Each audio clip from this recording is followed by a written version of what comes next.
Pour renforcer la transition numérique et améliorer la qualité des services publics en Côte d'Ivoire, le ministère de la Transition numérique et de la digitalisation a organisé une double cérémonie consacrée à la présentation des stratégies nationales sur l'intelligence artificielle et la gouvernance des données. Cet événement a également marqué le lancement officiel du projet d'appui au renforcement de l'administration électronique par AE. Lors de son allocution, le Premier ministre Robert Begré-Mombé a insisté sur l'importance pour la jeunesse de s'approprier l'intelligence artificielle, soulignant les nombreuses opportunités qu'elle offre. C'est pourquoi mes regards se tournent vers la jeunesse ivoirienne. Vous êtes des gens, des jeunes filles, des jeunes gens très brillants. Très brillants. Saisissez l'opportunité que vous offre le président de la République avec cette grande perspective en matière d'intelligence artificielle. Le champ d'action est vaste.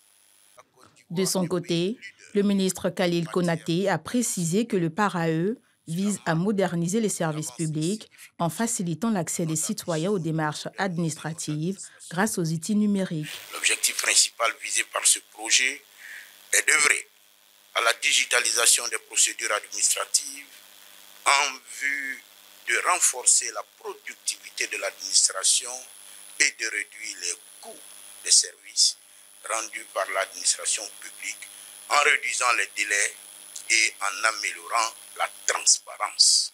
Présent à la cérémonie, le président de l'Université virtuelle de Côte d'Ivoire a salué cette initiative, estimant que les étudiants constituent un vivier clé pour l'innovation numérique dans le pays. L'intelligence artificielle n'est qu'un des pans de l'écosystème du numérique d'une manière générale. Aujourd'hui, je pense que la Côte d'Ivoire a de l'avance puisque les premiers étudiants de cette université ont soutenu le doctorat. Donc il y a un vivier quand même d'expertise dans le numérique et dans l'IA.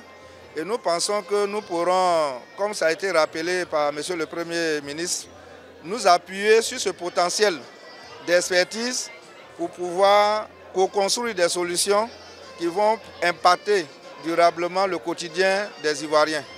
Avec une population estimée à 32,7 millions d'habitants, la Côte d'Ivoire compte plus de 54 millions d'abonnés à la téléphonie mobile et plus de 29 millions d'abonnés à Internet. Un écosystème numérique en pleine expansion, propice au développement de l'intelligence artificielle et à la transformation digitale du pays.